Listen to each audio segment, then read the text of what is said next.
En el océano, no existe una escapatoria fácil cuando algo decide cazarte. No hay árboles que escalar. No hay rocas altas detrás de las que esconderte durante mucho tiempo. Y no hay hierba densa donde desaparecer. Todo está abierto, expuesto, flotando en una inmensidad donde ser visto casi siempre significa ser perseguido.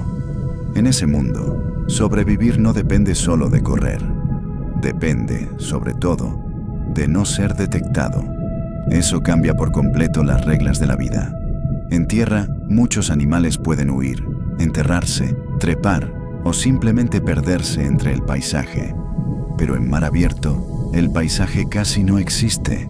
Solo hay luz, profundidad, movimiento y cuerpos suspendidos en un espacio tridimensional donde todo puede delatarte desde cualquier ángulo. Y por eso el océano convirtió el camuflaje en una de sus artes más sofisticadas. Sin embargo, no existe una sola forma de desaparecer. La estrategia que funciona en la superficie se vuelve inútil unos cientos de metros más abajo. El truco que salva tu vida en aguas tropicales puede convertirte en un blanco perfecto en la penumbra. Cada capa del océano exige una respuesta distinta. Y cuanto más desciendes, más extrañas se vuelven esas respuestas. Comencemos arriba, en la zona iluminada. La luz del sol atraviesa el agua clara, rebota en partículas suspendidas y cubre el mundo con destellos cambiantes. Es un lugar brillante, móvil, lleno de energía. Aquí todo parece vivo al máximo.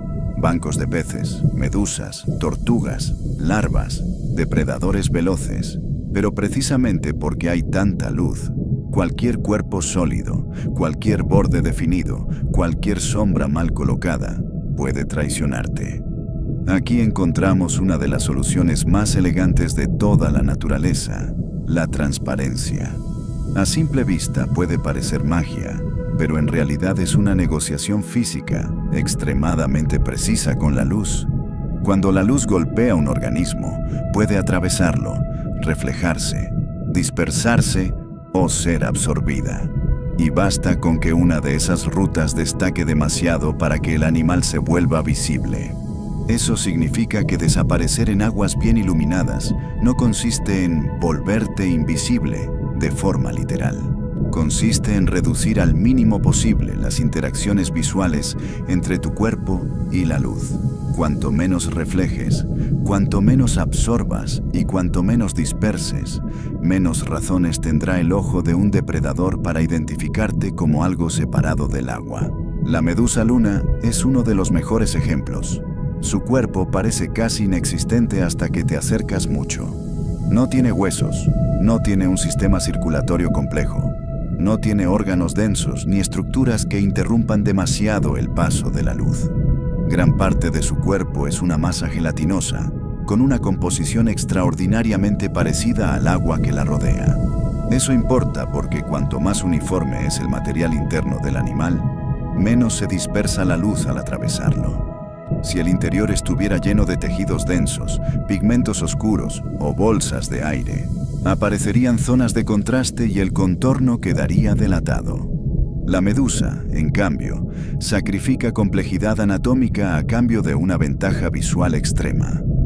Se vuelve casi irrelevante para la luz, pero eso no es suficiente por sí solo. Incluso un organismo transparente puede hacerse visible si su índice de refracción difiere demasiado del agua. La luz se curva al pasar de un medio a otro. Si el cuerpo del animal desvía demasiado la trayectoria de esa luz, aparece una silueta fantasma. Por eso, los organismos transparentes necesitan parecerse al agua no solo en aspecto, sino en comportamiento óptico. Esa es la verdadera genialidad de la transparencia marina. No es una ausencia de cuerpo, es una presencia construida para no alterar demasiado el medio.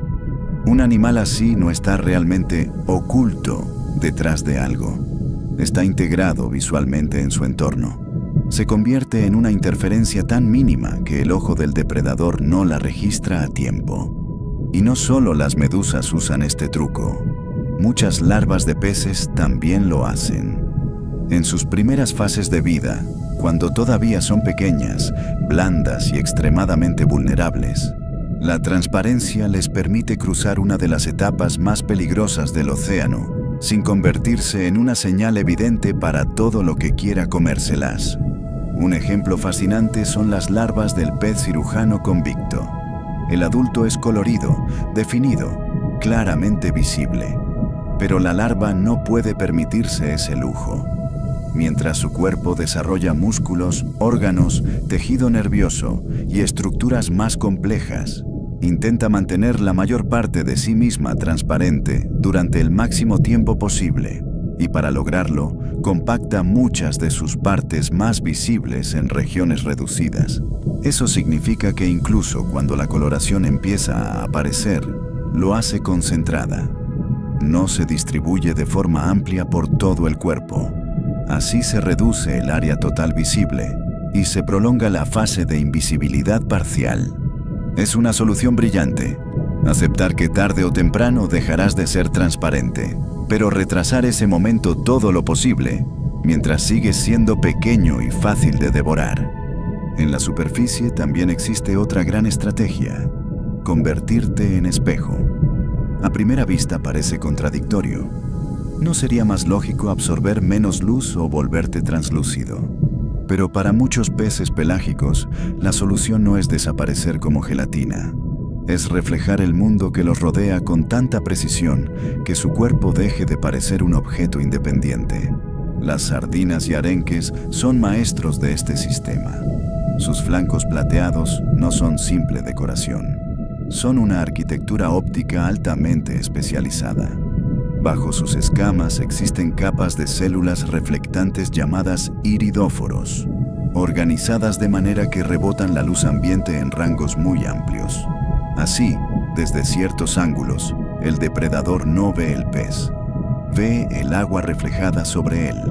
Eso es especialmente útil cuando un depredador se aproxima lateralmente. Desde abajo, el banco puede formar siluetas contra la luz, pero desde el costado, la plata del cuerpo devuelve un mosaico del entorno. El pez se convierte en una extensión luminosa del océano, y cuando son miles moviéndose juntos, el efecto se vuelve todavía más confuso. No parece un conjunto de cuerpos, parece una explosión caótica de destellos. Los depredadores rápidos, como los atunes, pueden atravesar esos bancos a gran velocidad y aún así fallar una enorme cantidad de capturas. No porque no vean a los peces en absoluto, sino porque la información visual que reciben se fragmenta, se multiplica y se vuelve sorprendentemente difícil de convertir en un blanco único y estable. La escuela entera se vuelve una ilusión colectiva.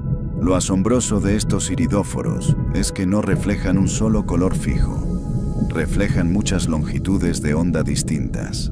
Eso les permite seguir funcionando incluso cuando cambian las condiciones de luz. Sol alto, nubes, aguas más verdes, aguas más azules, mayor o menor profundidad. El pez espejo no depende de una única iluminación. Se adapta a un entorno óptico cambiante. Y este mismo principio aparece en otras criaturas de la capa superficial. Algunas larvas de crustáceos usan pequeñas zonas reflectantes. Algunos organismos transparentes combinan invisibilidad parcial con iridiscencia controlada. Todo en esta zona responde al mismo problema. Hay demasiada luz como para esconderse detrás de la oscuridad, así que debes negociar con la luz misma. Pero el océano no se detiene en la superficie. A medida que bajamos, el paisaje óptico cambia radicalmente. La calidez desaparece. El azul domina. La intensidad solar se debilita. Y entonces llega una de las capas más fascinantes de todo el planeta. La zona crepuscular. Un lugar donde todavía existe luz, pero ya no de la forma en que la entendemos arriba. Aquí no hay claridad. Hay penumbra. Una penumbra vertical en la que el mayor peligro no es ser brillante, sino proyectar una sombra. Porque cualquier organismo que nade entre el observador y el tenue resplandor de arriba se recorta como una figura oscura y clara a la vez. Te conviertes en un objetivo por simple contraste. En esa capa, La transparencia deja de ser suficiente para muchos animales grandes y la reflexión plateada pierde eficacia. Necesitas algo nuevo, algo mucho más activo. Y ahí es donde aparece una de las técnicas de camuflaje más extraordinarias de la naturaleza, la contrailuminación. La capacidad de producir luz propia para borrar la sombra que tu cuerpo proyecta. El pez hacha es un ejemplo clásico. Tiene órganos luminosos en el vientre que pueden emitir una luz azul ajustada al brillo que llega desde arriba. Así, cuando un depredador lo observa desde abajo, no ve una silueta negra recortada. Ve continuidad. Ve un parche de luz que coincide con el fondo luminoso del agua superior. Lo increíble es que esta luz no puede ser arbitraria. Si es demasiado intensa, delata al pez. Si es demasiado débil, la sombra reaparece. Debe coincidir casi exactamente con la intensidad, el ángulo y, en muchos casos, el tono del resplandor ambiental. Es camuflaje de precisión en tiempo real. Una mentira luminosa que depende de calibración constante. Muchos peces de la zona crepuscular suben de noche hacia aguas menos profundas para alimentarse. Allí el resplandor nocturno es diferente. Luego, al amanecer, vuelven a bajar. Y durante toda esa migración vertical, deben ir reajustando la luz de sus vientres. Es un camuflaje dinámico, vivo, que cambia con la profundidad a lo largo de horas. Algunas especies llevan este control todavía más lejos con sensores que monitorizan la luz entrante desde arriba. Otras, como ciertos calamares, alojan bacterias bioluminiscentes en órganos especiales. Las bacterias reciben refugio y nutrientes. El huésped recibe un sistema de iluminación ventral listo para ser usado como disfraz. Es una alianza perfecta entre biología y óptica. Lo que vemos aquí es un punto de inflexión crucial. En la superficie, el océano premia a quienes se integran pasivamente en la luz. En la penumbra, premia a quienes fabrican una respuesta activa.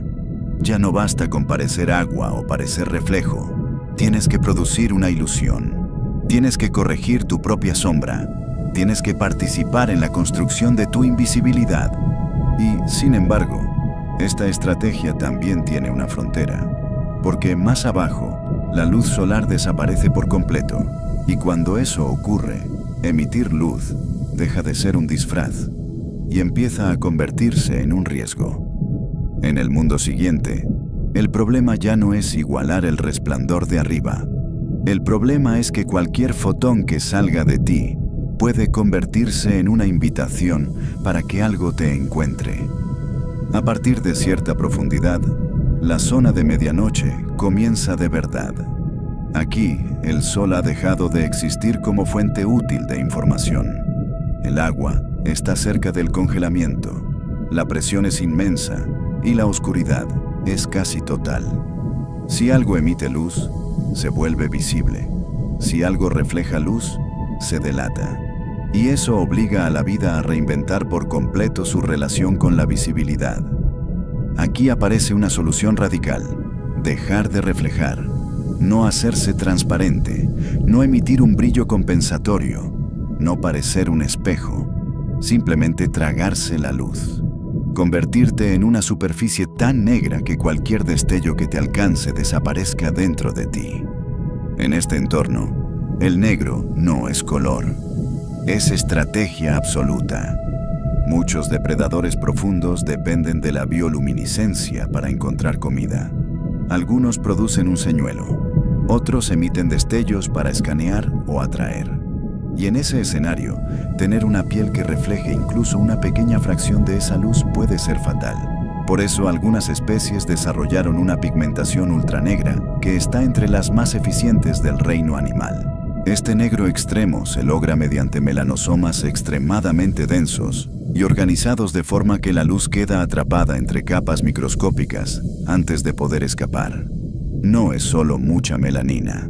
Es arquitectura óptica, una superficie diseñada para minimizar cualquier retorno luminoso. Desde fuera, el animal no parece negro normal. Parece un hueco en el agua. Ese tipo de invisibilidad es especialmente útil en depredadores como ciertos rapes abisales. El señuelo luminoso llama toda la atención, pero el resto del cuerpo desaparece. Así, la presa no ve una criatura completa, ve una pequeña oportunidad brillante flotando en la nada, y cuando se acerca, entra directamente en la zona de captura sin haber detectado nada más. La brillantez del sistema está en la combinación. La luz atrae, el negro oculta. Uno funciona porque el otro existe. Si el cuerpo reflejara demasiado, la trampa perdería eficacia. Si no hubiera señuelo, el depredador tendría que perseguir presas en un mundo donde la energía es carísima. Así que el cuerpo entero se organiza alrededor de una ecuación visual muy precisa. Pero incluso aquí la evolución no se conformó con un solo camino, porque a grandes profundidades aparece también otra estrategia aparentemente paradójica: el rojo. En la superficie, el rojo es visible, llamativo, incluso agresivo, pero bajo el agua profunda, la historia es otra. Las longitudes de onda rojas son las primeras en desaparecer a medida que la luz se filtra en el océano.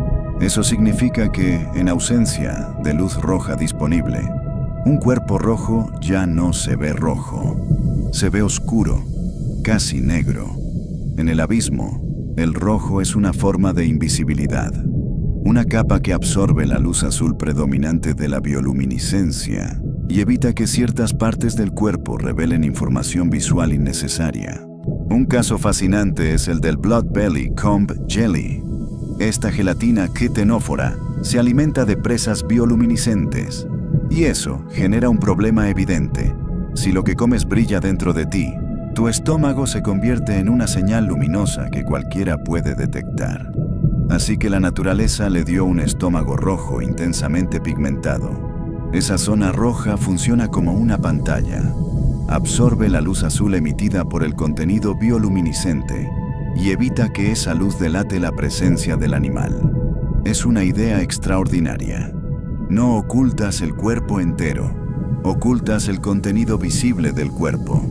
Es un camuflaje localizado para resolver un problema muy concreto del comportamiento alimentario.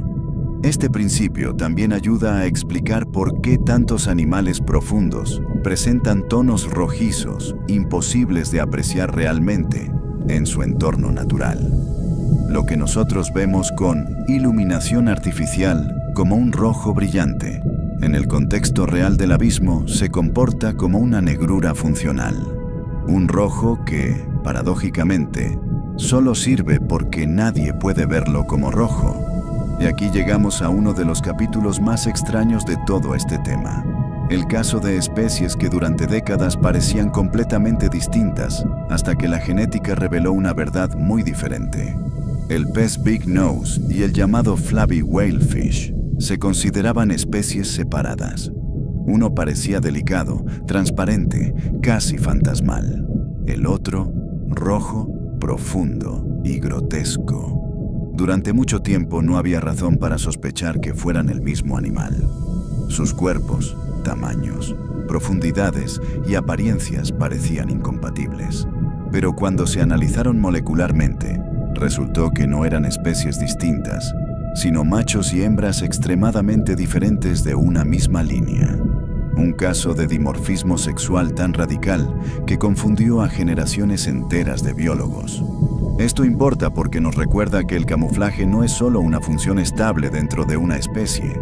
También puede diferir radicalmente según el sexo, la etapa vital y el nicho específico que ocupa cada individuo. Lo que parece otro pez puede ser en realidad otra solución óptica para otro rol ecológico dentro de la misma especie. Hasta aquí, todo ha girado en torno a cuerpos que se integran en la luz o la oscuridad del entorno. Pero hay un nivel todavía más complejo de camuflaje: el engaño conductual. No basta con desaparecer visualmente. Algunos animales se vuelven invisibles porque el observador los interpreta como otra cosa. Y ahí entramos en el territorio del mimetismo. En aguas poco profundas, un Leafy Sea Dragon parece un fragmento de vegetación marina flotando entre algas. Sus apéndices no están ahí para impulsarlo mejor.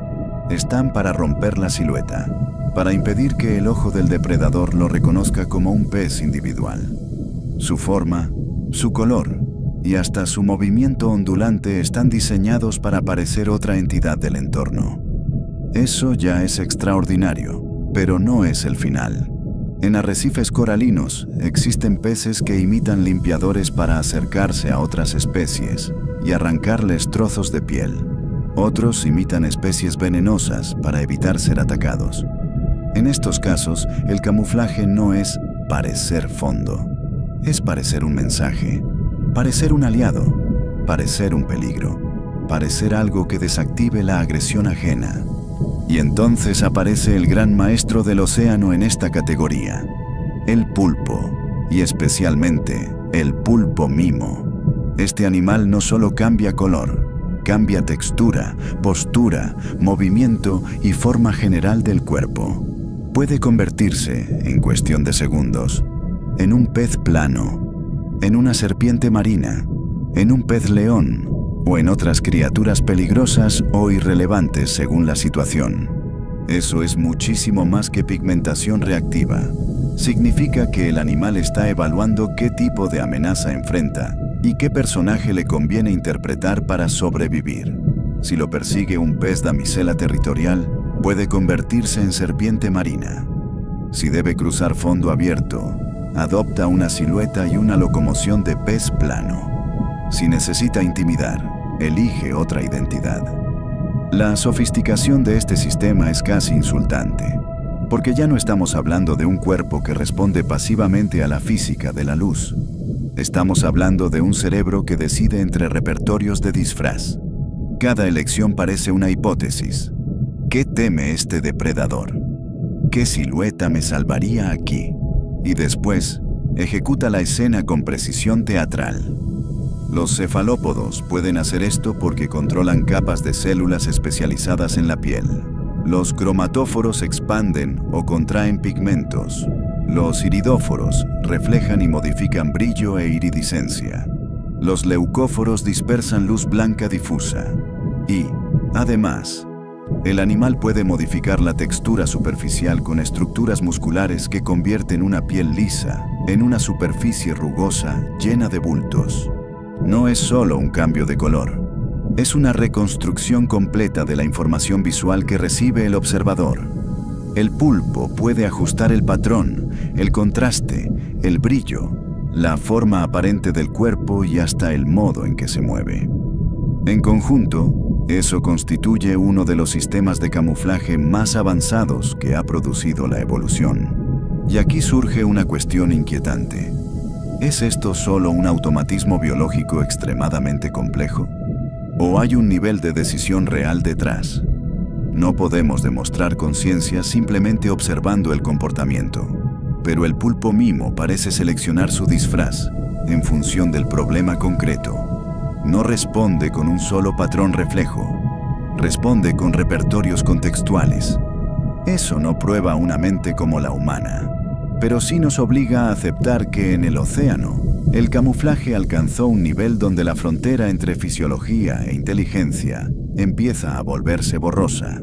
El animal no solo esconde su cuerpo, gestiona percepciones ajenas, anticipa reacciones, usa la apariencia como herramienta estratégica. Curiosamente, los cefalópodos no están solos en esto. Peces planos como los lenguados y platijas también pueden ajustar su coloración al sustrato sobre el que descansan. No cambian su forma de la misma manera, pero redistribuyen pigmentos dentro de sus células para imitar arena, grava o roca. Es otro recordatorio de que el camuflaje no es una sola técnica, sino una familia entera de soluciones convergentes. A lo largo de todo el océano, desde la superficie iluminada hasta el abismo, la invisibilidad toma formas completamente distintas. Transparencia en la luz intensa, espejos en aguas superficiales, contrailuminación en la penumbra, ultranegro en la medianoche, rojo convertido en negrura en el abismo, mimetismo e inteligencia visual en arrecifes y fondos complejos. El océano no usa un solo truco, Usa todos los que la física y la biología le permiten. Entonces, ¿existe el camuflaje perfecto? La respuesta es no. Y precisamente por eso el océano es tan fascinante. No existe una única forma universal de desaparecer. Solo existen soluciones temporales, contextuales y profundamente especializadas para un problema concreto en una profundidad concreta. La perfección no está en el truco, está en el ajuste.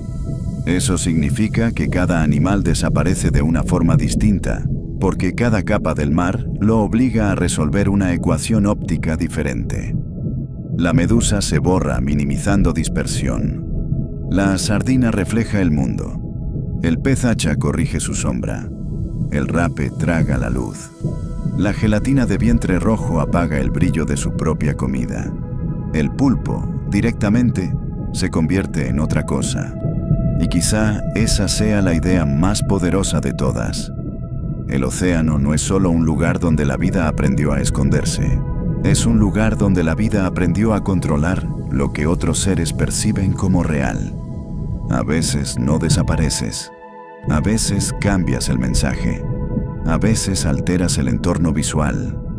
A veces haces que el observador vea exactamente lo equivocado. En un mundo sin refugios sólidos, sin paredes y sin vegetación alta, la percepción lo es todo. Y por eso, la guerra principal del océano no siempre se libra con colmillos, velocidad o fuerza bruta. Muchas veces se libra con fotones, pigmentos, superficies, bacterias luminosas y cerebros capaces de elegir entre múltiples mentiras visuales.